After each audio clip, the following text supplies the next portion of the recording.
Diyos ko, hindi ko alam kung paano ipoposisyon 'to. Pero para sa isang tao who is, one of the front runners for the 2028 presidential election, medyo may ewan ko ba, hindi ko na alam kung paano ko pa i-de-describe ang word na tanga. Baka meron pang ibang word na synonym ng tanga, yun. Yun lang ang puwede kong sabihin tungkol sa pinagagawa niya kanina. Pinagmukha niyang tanga yung sarili niya.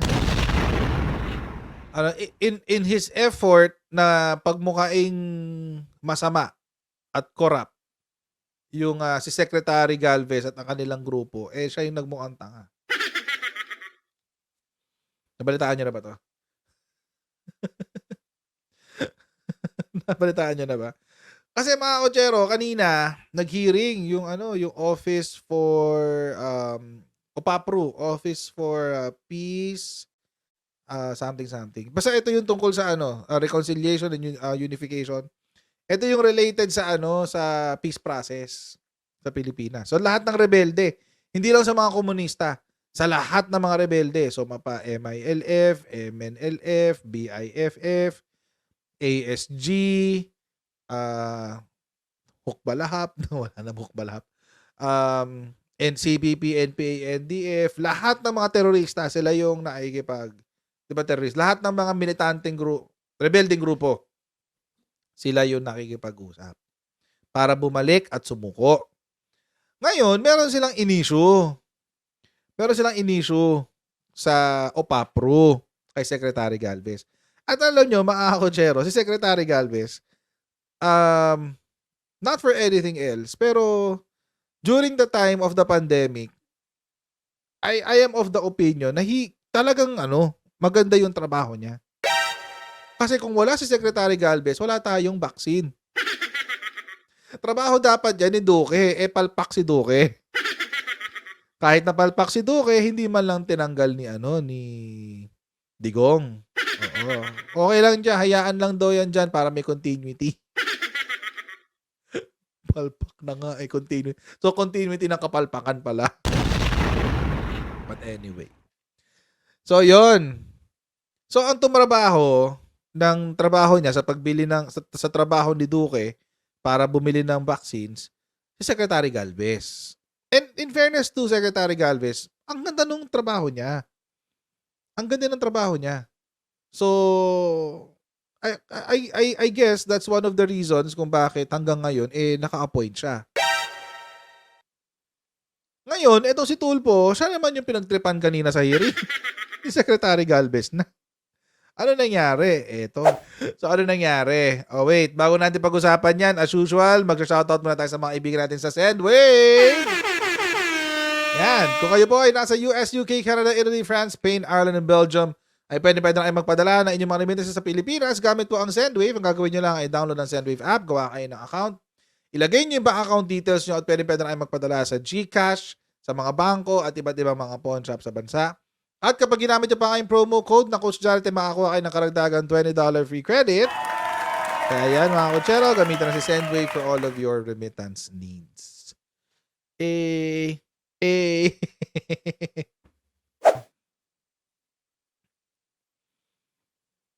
We are not corrupt. Nag-away sila sa Kongreso. Sa Senado kanina. Away sila. Don't tell us that we are corrupt. Sabi ni Secretary Galvez kay Tulfo. Kasi, ang hayop naman kasi nitong mamang to. Ano sabi niya? There's corruption here whether you like it or not. Sure ka? Panoorin natin yung video. Ito medyo mahaba lang 13 minutes. Pero grabe, ang bastos si Tulfo talaga dito, promise. Ginagawa niyang RTIA yung Senado. Grabe, ang ibang level dito si Rapi Tulfo, promise. Panoorin natin. All right. Okay, Senator Tulfo, you have the floor. Thank you, Mr. Chair. Magkano pong binibigay na cash assistance sa bawat surrendery po? For the MILF, we are giving 100,000 100,000. unconditional cash Oh, transfer. 100,000. Okay, Laki, ilan po 100K, yung no? surrendery? We term it decommissioned, Your Honor. Hindi, ilan po yung nag-surrender na nabigyan ng 100,000 each? 26,132. 26,000. Ang kulit. Ang kulit ni Rafi, no? Sabi sa kanya, ilan yung surrendery? We call them decommission, sir. Oo nga, ilan nga yung surrendery? Di talaga marunong makinig to mamang to, no? Kailan ka ba matututo makinig, sir? Konting ano dyan, listening skills. 132. Ilan po yung baril? We have 4,000. 4,000. 625. So, 26,000 ang nabigyan ng 100,000 each at ang kapalit ay 4,000 na baril. Hindi ho ba kayo nag-conduct na investigation bakit ganito kalaking discrepancy? At ano po naging result ng inyong investigation? At meron ho bang nanagot? Meron ho bang nasibak? Sir, actually, sir, that's our our demand to the implementing panel, considering that as we have said, we have a security judge. Sorry sir, sorry. Ang tanong ko po, Yan na naman siya. nag-conduct na ho ba kayo ng investigation? Mainit na ulo. Kasi ang laking pera po dito and discrepancy. 26 versus 4,000. We're talking about the hundreds of millions na dito siguro. Sir, we investigated the documents of our agreement, and we have not seen any document that Kaya nga po, yung nag-disburse ng nagbigay ng pera, 100,000 each surrender na umabot ng 26,000, sino po yun? Sino yun? Kasi ang gagawin nyo lang po, 26,000, 100,000 each. 2.6 billion. Tapos 4,000 lang yung baril na, di ba kapalit yan baril, di ba? So, sino ho yung namigay ng pera, nag-abot ng pera, nag-process ng mga surrender? it was Dito nag-umpisa magkamali si Rapi Tulfo. Sa utak niya, parang binibili ng gobyerno yung baril sa halagang 100,000. So, ibig sabihin, kapag susuko ka, bibigay ko sa yung baril ko, tapos, kukuha ko ng 100K. Eh, ang sinasabi niya, 26,000 yung sumuko, 4,000 lang yung nakuhang baril. So, may discrepancy. 1:1 ba yun, sir? Maski nga sundalo natin. Well, sa bagay, sundalo natin, may pondo naman yan, kaya pwede sila mag 1:1. Pero, mga rebelde talaga, kaya ba nila mag 1:1? Tuloy natin. the DSWD who processed, but the IDB, No, the it one should not be the DSWD. Dapat kayo po sa military para kayo po nagbe-bet to make sure na ito'y talagang surrendery. Di ba? Bago nyo sana bigyan ng pera, nasa yung baril. Pera kapalit ng baril. 100,000 po itong pinag-usapan natin, hindi po ito 1,000. based on the agreement, Your Honors, we have commissioned the International Decommissioning Body, Kaya nga po, including the Armed Forces of the Philippines. Kaya nga po, sino nga po itong members, itong mga membro ng body? Ulitin ko po ang tanong ko huwag na ho tayo magpaikot-ikot, sir. Pag binigyan sila ng 100,000 ng DSWD, dapat may kapalit yan na baril. Tama? Bili. Ano yung binibili yung baril sa halagang 100K? Hindi sir, ganun dapat talaga, di ba? Dapat nagmamatch. Ba't ka magsusurrender kung wala ka namang baril? Eh kung magawa-gawa lang ng istorya na ako ay MILF, Your Honor, we are implementing the peace agreement. The peace agreement does not specify. then sir, ba't kayo pumayag? Then wag nyo sana i-release yung 100,000. Di ba sir? Ganun lang kasimple. Hindi nyo Hindi sana nirelease yung pinagpaliwanag 100,000 doon sa nagsusurrender na walang baril na kapalit. Ganun lang po yun eh. Kasi kung hindi natin implement yung ganung klaseng polisiya, anybody can come to you and said, ako po yung magsusurrender, ako po yung MILF. Ganun ba? Halika, ito yung 100,000. Punta ka sa DSWD. Ito yung papel na pakita mo doon para bigyan 100,000. So, naglulukuhan po tayo. Pa-explainin mo kasi si Kuya. 6 billion. Pa-explainin mo kasi si Kuya. Nagpapaliwanag si Kuya. Tapos entra ka sa gitna. Mag-uumpisa pala mag-explain. Biglang sabi niya, Unaccounted for. example. Saan po napunta to? Kasi kung ganito rin lang, ako po isa sa mga gagawa ng hakbang na bawasan po yung budget ninyo from 7 billion, tumas pa nga kayo, 1 point something billion. Kasi maraming Started with surrenderies. 1.9 billion, now 7 billion. Sa kabila nitong kapalpakan na nangyari. Sir, Nabigyan pa kayo ng increase, kumbaga, ang kakapal naman po ng mukha nyo dyan. Sorry ha, ang kakapal ng mukha nyo. Meron na nangyaring anomalya. Para sa akin, this is a big anomaly. May nangyari ng anomalya, naghanap pa kayong humingi ng increase. Baka next year, hihingi pa kayo, gawin nyo pang 12 billion. Gawin na natin 50 billion. Gusto mo, 100 billion na lang. Sir, the agreement was made during the time of President Aquino, and we are just implementing the Oo nga po, sir. Pero nandun pa sa agreement na kahit na wala kang baril, tumaas ka lang kamay, sabi mo lang MILF ka, bigyan ka ng 100,000. Oo. Nakalagay pa sa agreement na yun, show me. Nasa the agreement says talaga that, siya, the promise. 40,000 will be decommissioned. The number of 40,000. Sir, you're hearing me, but you're not listening Galit to na me. si Secretary Galvez. Oh. Tinutumbok ko po dito yung anomalya. Kasi po, di ba, pag nag-surrender yung isang MILF, na-decommission na siya, o anong patunay na siya ay member ng MILF? Ang isang patunay dyan yung baril para mabigyan siya ng cash assistance na 100,000 pesos. Oy, hindi lang yon, hindi lang yun ang basis. Hindi lang yun ang basis. Mamaya papaliwanag ko sa inyo kung bakit. Pero hindi lang baril ang basis kung ang isang tao ay MILF o hindi. Kasi if that's the case, kapag ako, halimbawa, nagpunta ako ng Mindanao, dala ko yung baril ko, MILF ako. Di ba? Di ba? Ang stupid nun, guys. Isabihin, nagpunta ako, let's say, nagpunta akong Bangsamoro, may dala akong baril. Ibig sabihin, MILF ako. Wow! Wow, oh my God. Tuloy natin. So therefore, pag may pupunta sa inyo dyan, nagsabi MILF, surrendery ako, nasaan yung baril mo? Alam naman ang pupunta sila, may dala-dalang batuta lang o may dalang gulok. MILF ako, ito ang armas ko, gulok. Itong 100,000, hindi man siguro ganun po, di ba? Common sense lang po yun. Ayan tayo sa Malaki common anomalya. sense eh. Kaya nga po, kung ako dapat sa sitwasyon mo, may Ito yung example, mga kotsero. Gagamit ka ng common sense, pero yung premise mo, mali. Mali yung pinanggagalingan mo, tapos gagamitan mo ng common sense, yung ending mo, mali pa rin. Yan. Example ng common sense na mali. nasibak na, may nakulong na. Totoo yan. Kasi laki anomalya eh. 40,000 versus 4,000. 46,000 versus 132 versus 4,000. Follow-up question lang in line with the question of Senator Tulfo. Kanino niya ba binibigay 100,000? Sa surrender ba mismo o sa organization? Combatant, the IDB fully identified and verified the identity.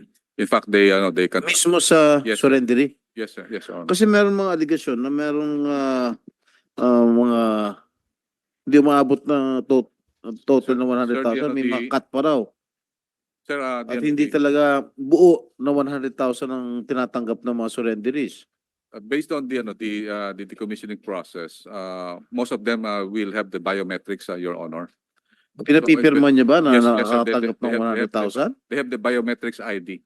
So it is fully identified by the IDB because the IDB is the one commissioned by the both panels. Yeah. And it is being given to the individuals, Your Honor. Kasi nakakatakot niyan. Pagka sa organisasyon yung binigay 100,000 kada surrendery, baka naman lalo silang pinupondohan pa ng gobyerno yung kanilang recruitment plan. Mr. Chair, Guys, ito at least kay Jinggoy nakapagsalita si Secretary Galvez. Nakapagpaliwanag siya na yung mga tao ay na-identify ng isang third-party group. Take note third party, hindi sa gobyerno, hindi sa organisasyon ng MNLF. Third party. Ano yung pangalan ng third party? IDB. Independent Decommission Body. Ito yun. Independent Decommissioning Body. Pupuntahan natin ito maya-maya ang konti. Tatapusin lang natin. okay, pwede magsigit. Ito lang po ang gusto ko mangyari. Gusto ko, kung merong susunod na hearing, yung result ng gagawin yung investigasyon ngayon, sino-sinong involved sa korupsyon. May korupsyon dito. Whether you Pinilit like it talaga or niya. not. Meron po. Ang laking discrepancy. Mag-imbestiga po kayo, dapat may managot. Ang laking pera po dito ang nawala sa gobyerno. Your Honor, Dahil kung hindi po, sa susunod na Senate hearing, patatapyasan ko kayo ng budget. Your Honor, You can count on me on that. I could say that, proudly say that there is no corruption in this decommissioning. We are just following the agreement. Sir, Yan na.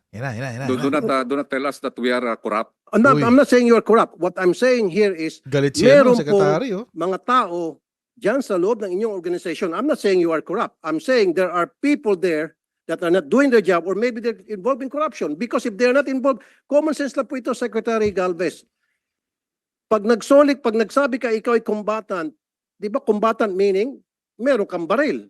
So kung meron kang baril, isusurrender mo yung kapalit ng 100,000.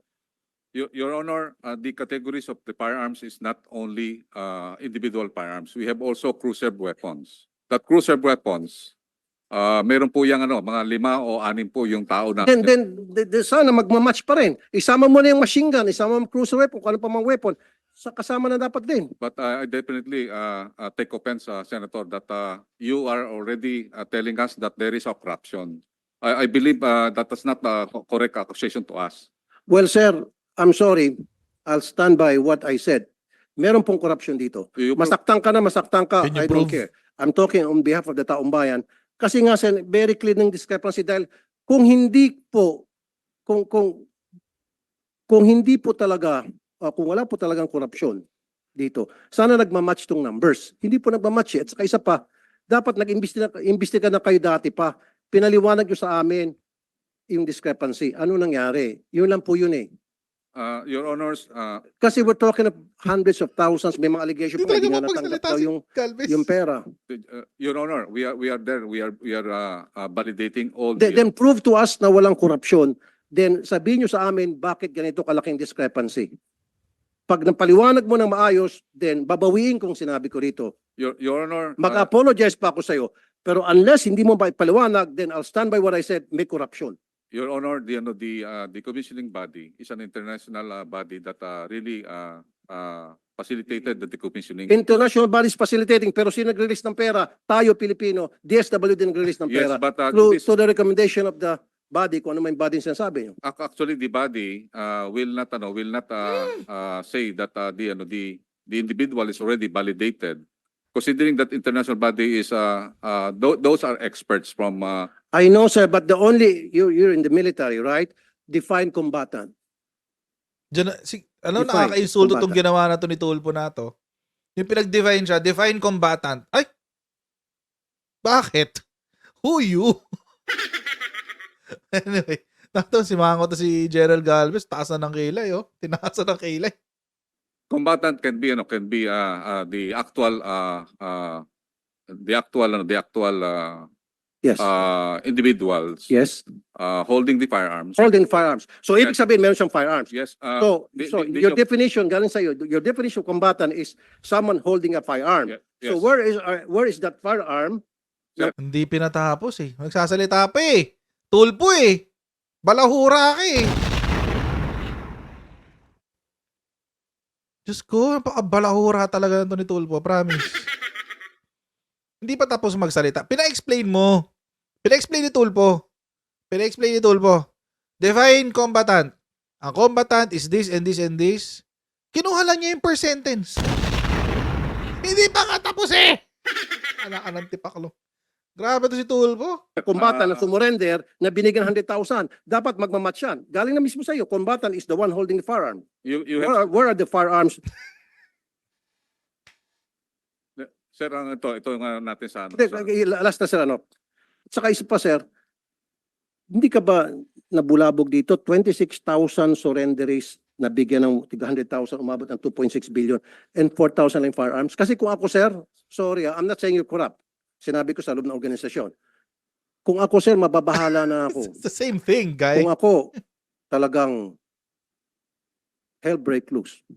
Sir, I have said earlier that the decommissioning of combatants have many process, including the decommissioning plus the SLW and also the TPAGs. DPAGs are the one in charge on those firearms that we considered as loose Loose. that had been given to the MILF and the MNLF. Those firearms that are personally owned, it will have a different program, and we believe. So ang sinasabi niyo, sir, okay, nabanggit na kanina personal. So may pupuntang combatant, may baril ako. Hindi ko surrender to kasi personal ko to. Ganun ba yung nangyari? Kaya yun yung difference ng 26,000 to 4,000 lang na. Hindi Baril. mo kasi Kasi pinapatapos. karamihan sa kanila Nagpapaliwanag personal, eh. declared as personal firearms. Tulad sinabi kanina ni Ma'am Raisa. Or sympathizers. Yes, Your Honor. That's Pumayag kayo ng ganon? Eh di dapat, wag nyo bigyan ng 100,000. Dapat pera kapalit ng baril. Sino sabi sa So, inyo? Kayo Sorry, ba sir, nasa... then sabihin natin walang korupsyon. Okay. Then katangahan. Again, I'm sorry for the word. Sorry for the word. Kasi, sige, tanggapin ko, yung difference is sa 26,000 sa 4,000 ay sapagkat karamihan doon ay may mga baril pero hindi sinurrender sapagkat personal use nila. O ba't tayo pumayag, sir? Kasi kung ako, sir, hindi ako papayag. Yun lang po. Sir, mag-imbestiga po kayo, sir. I'm not saying again you're corrupt. There is corruption here. Mag-imbestiga po kayo, sir. And dapat head should roll dito. Meron talagang kalokohan dito. Hindi mo i-admit yun, sir, pero I'll stand by what I said.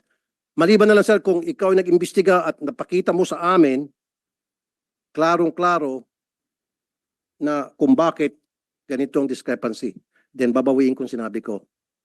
Pero kapag hindi niyo po napakita na ipaliwanag na maayos, I'll stand by what I'm saying here na there is corruption. And sa susunod po na hearing, pababawasan ko po yung budget ninyo. Pataas ng pataas eh. 1.9 billion, naging 7 billion. Heck. Tapos baka next year, magiging 10 billion na. Wag naman po. I don't have anything against you, Secretary Galvez. I don't even know you. Yung sa akin trabaho lang. I don't know you. Bastos mo, Tulf.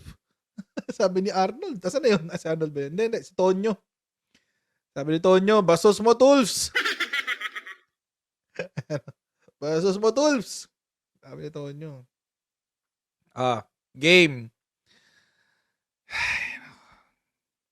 Kung hinayaan lang kasi neto ni Idel Rapi na magpaliwanag si Secretary Galvez at i-describe sa kanya kung ano yung proseso ng pag-decommission ng mga baril ng MNLF, maiintindihan niya kung bakit ganun. Una, nagsalita yung representante ng MILF. Sabi, ito rin yan, balita yan today. MILF decommissioning on track, Galvez tells Senator. So, ano yung sinabi ng representante ng MILF? Ito. Sana siya? Ito.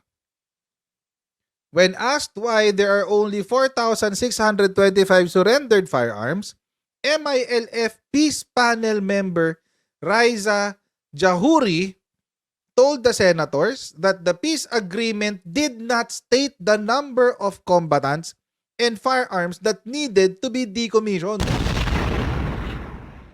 Hindi po kasi sinabi doon sa agreement noong 2014 kung bakit ganyan lang. Yung weapons, as mentioned by the good secretary, are not really 1:1. So, hindi porke ikaw ay miyembro ng MILF, bibigyan ka ng armas.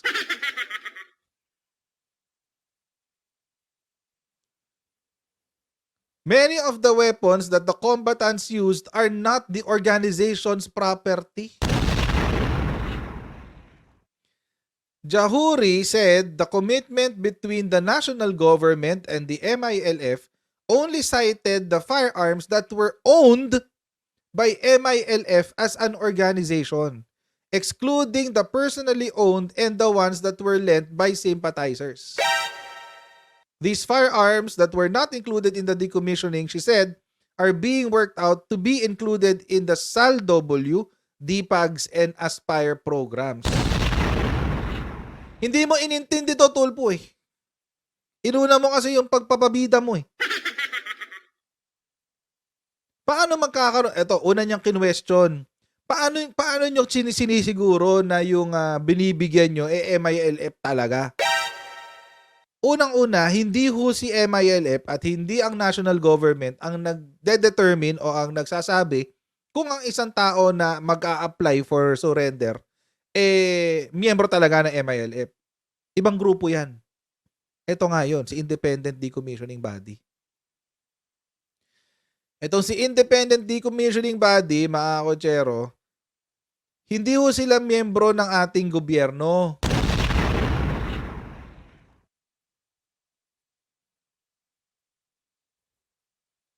Tingnan nyo yung chairman nila, taga Turkey.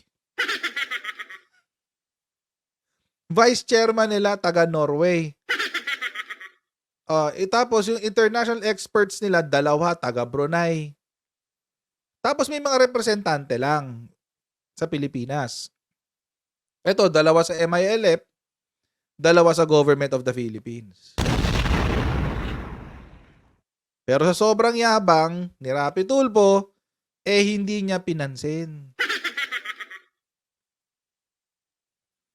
Okay, pag-usapan ngayon natin paano dinidecommission yung baril.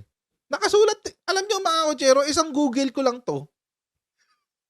Tinype ko lang sa Google, Independent Decommissioning Body. Lumabas to. Nasaan na yung mga assistants nyo, Tulfo? Bakit hindi nyo alam to? Bumatikos ka, hindi mo alam yung proseso kung paano. Ito yung weapons decommission. Ito yung flowchart. Si firearms. Si firearms, tapos may ammos. Ang gagawin ni IDB, take note ha, si IDB ang gagawa, hindi gobyerno. Sila ang magche-check ng armas. Yan. Sila ang magche-check ng armas. Ngayon, si MILF, may listahan siya ng mga barel na may serial number siguro yung listahan nun. Wala naman ibang paraan eh. Serial number lang magiging basihan mo eh. I-check mo ngayon yan. Pag nakita sa listahan at nasabi na, ito, nasa listahan to ng MILF organization. Kukunin ngayon nila yan. Tapos itatag nila for decommissioning. Tapos idadalhin niya sa NASA. Hindi ko alam yung NASA na yan. Baka, storage siguro. Tapos wala ka ng access dyan. Yan na yun. Wala ka nang mahahabol dyan. Ayun. Tapos may specs collection. Tapos isa-store yung information. Ganun siya. Ngayon, itong proseso na to, mga kotsero, ay para sa mga armas na nakuha under sa listahan ng MILF.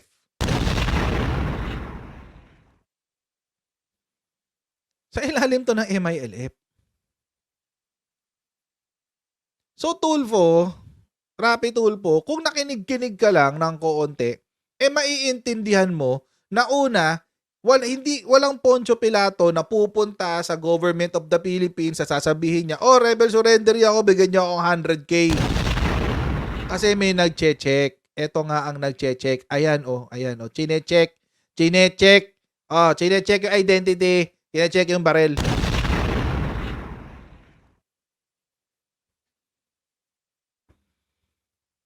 Nagpunta ka sa hearing para batikusin ng OPAPRO tapos hindi mo alam tong proseso ng decommissioning. Ito pa. Dito sa website na to, may makikita kayo na references. Ayan, references. Idel, sa makakapanood nito na staff ni Rapi Tulfo, basahin nyo yung references na yan ha. I-click nyo yan. Pagka-click nyo dyan, dadalhin kayo sa mga dokumento ng IDB. Ayan Comprehensive Agreement on the Bangsamoro, Annex on Normalization, IDB Terms of Reference, Protocol on the Implementation of TOR, Second Protocol on the Implementation of the TOR. Wala ka nang ibang gagawin, babasahin mo na lang yung laman yan. Itong protocol. Ito yung protocol. Terms of reference ng decommissioning body. Kasi sila yung nagdi-decommission eh. Sila yung nagdi-decommission. Hindi si AFP. Hindi si OPAPRO. Hindi si MILF. Si IDB ang nagdi-decommission. Ang ginagawa lang ng OPAPRO, yung listahan na makukuha nila kay IDB na chinek na, paulit-ulit, kinuhaan na ng armas, bibigyan lang nila ng pera. Through DSWD. Ganun kasimple yung proseso, di ba? Ganun lang kasimple yung proseso. May third party na magche-check. Si third party, kukunin yung impormasyon ng surrendery, kukunin yung impormasyon ng firearm.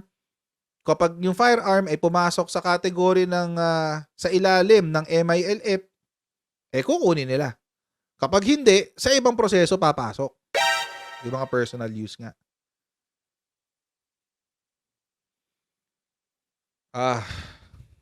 Ito, kitang-kita si IDB, The IDB is the body tasked to oversee the decommissioning of the MILF weapons and forces, chaired by the expert from the Republic of Turkey, with members made up of one expert each from the Kingdom of Norway and Brunei Darussalam, and 4 local experts jointly nominated by the parties. The IDB, take note, ito yung importante dyan Oy, sa mga staff ni Idel Rapi, ito yung importante parte dyan. The IDB shall conduct, ano ang tatrabahuhin na IDB? Verification, registration, validation, and inventory of weapons and forces of the MILF.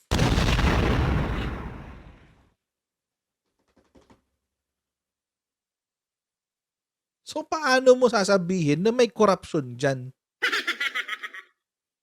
Nasaan yung corruption? Third party nga to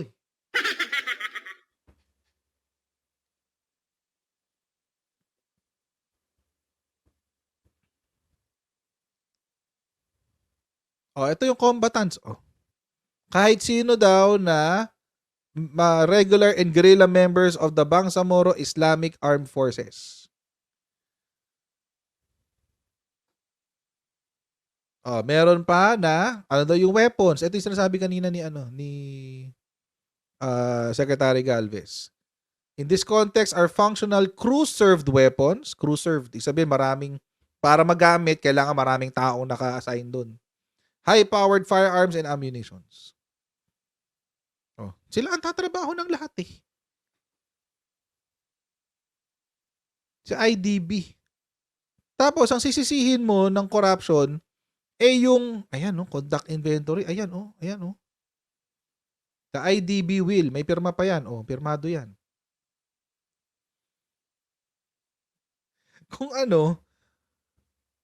Kung inimbita mo rin si IDB, maiintindihan mo to.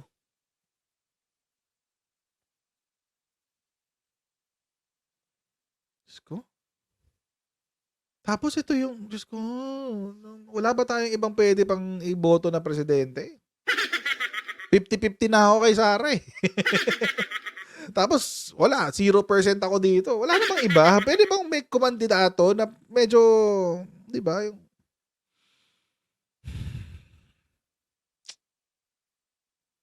simple-simple dito babasahin mo lang naman to Ito yung process. MILF shall conduct internal validation and registration of its weapons and combatants. MILF shall submit initial lists of validated and registered weapons and combatants to the IDB. Tapos, consolidation of wag na yan. Ceremonial turnover, etc. Okay. The IDB shall program the first 30% of the verified, validated, and registered MILF weapons and forces for Phase 2. Nasa Phase 3 na ngayon Ito na yung Phase 2.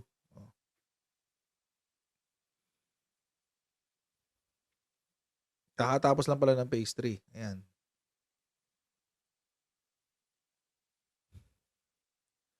Babasahin mo lang naman. Ayokong pumasok ng politika. Sorry, hindi nyo ako may expect sa politika. Babatikos na lang ako sa labas. Mas masaya. Diba? Anyway, kompleto naman siya. Wala namang question dito. Sana, kung mag-aakusa, si Tulfo, kumbaga ako sa si Tulfo ng korupsyon, sinigurado niya na meron talaga. Kaso wala eh. Sabi ni Secretary Galvez, what's your evidence? What's your evidence daw, Tulfo? Wala, allegations lang. Feeling niya, nasa RTIA siya. Diyos ko, wag naman sana maging presidente to Parang, paawa naman kayo sa Pilipinas. Parang awa nyo na. Wag nyo naman, Diyos ko, nakakaano. May bagong survey. May bagong survey. Anong sinabi sa bagong survey? Ang sabi, for 2028 daw, statistically tied si VP Sara tsaka si Tulfo. Statistically tied. Ibig sabihin, actually, 31 point something lang si VP Sara. 31 point something si VP Sara percent. Tapos 30%, 30 point something percent si Tulfo. As in, ganun close. Ganun sila ka-close. Close fight. So, yun. Wala ba tayong third choice? Pwede ba? Sana magkaroon tayo ng third choice, guys. Please lang. Please lang. Parang awa nyo na. Magkaroon tayo ng third choice sana. Kasi, hindi ko alam. 50-50 ako kay VP Sara kasi pro-China ang kanyang stance. Hindi pa pala ako sigurado. Naghihintay pa ako ng kanyang posisyon sa China. Hindi pa siya nagsasalita. Pero sa akin, yun yung deal breaker, promise. Yun talaga deal breaker sa akin. Pag naging pro-China siya, wala. Sabog. Si Tulfo naman, bobo. Anong gagawin ko dyan? Puro. Magaling siya sa media. Magaling siyang ganito, yung ginagawa niyang ganyan. Magaling siya sa media, magaling siya gumawa ng eksena, magaling siyang gumawa ng issue, magaling siyang magpabida, magaling siyang, yun, doon, mahusay siya doon. Pero sa ibang bagay, hindi.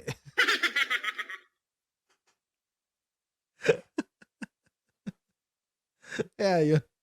Parang awa naman. Maawa naman tayong lahat sa Pilipinas, guys. So, kung pinag-iisipan nyo si Tulfo, wag naman. Wag naman sana. Diyos ko. At kung ito na lang. Kung sino man yung third option na pwedeng kumandidatong presidente, na okay okay talaga. Hindi yung nagpapanggap lang na okay. Yung okay talaga. Wag ka munang lumabas. Parang awa mo na. Magtago ka muna. Baka madamay ka sa gulo. Huwag mo subukan. Mag-ano ka na lang. Lumabas ka kapag medyo malapit-lapit na yung filing ng COC. kasi ako seriously naghahanap talaga ako ng third option. Or fourth or fifth. Diba? Pero kung sino ka man, wag ka muna lumabas. Magulo pa. Saka na lumabas. Mamaya, birahin ka ng birahin eh. Diba? So, wag muna. Ayan. I'll see all of you tomorrow, guys. Maraming po salamat sa inyo patuloy na pagsuporta sa ating channel. Huwag niyo po kalimutan mag-subscribe sa Coach Jared YouTube channel. And pa-follow na rin po tayo sa ating Facebook page. Okay, na Coach Jared ang pangalan. And pa-share po at pa-share nga po yung ating mga replays, mga kotsero, lalong-lalo na. Napakalaking tulong po sa atin yan. Kaya, ayun po. God bless all of you, and I'll see all of you in our next Coach Jared Live. Bye, everyone. See you next time. Bye.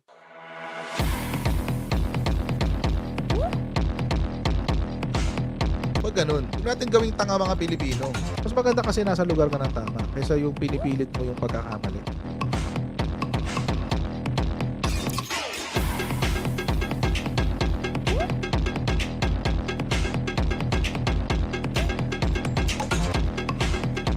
Are they willing to go that far? Hindi makakalimutan ng Pilipino yan hanggat di nasasagot niya.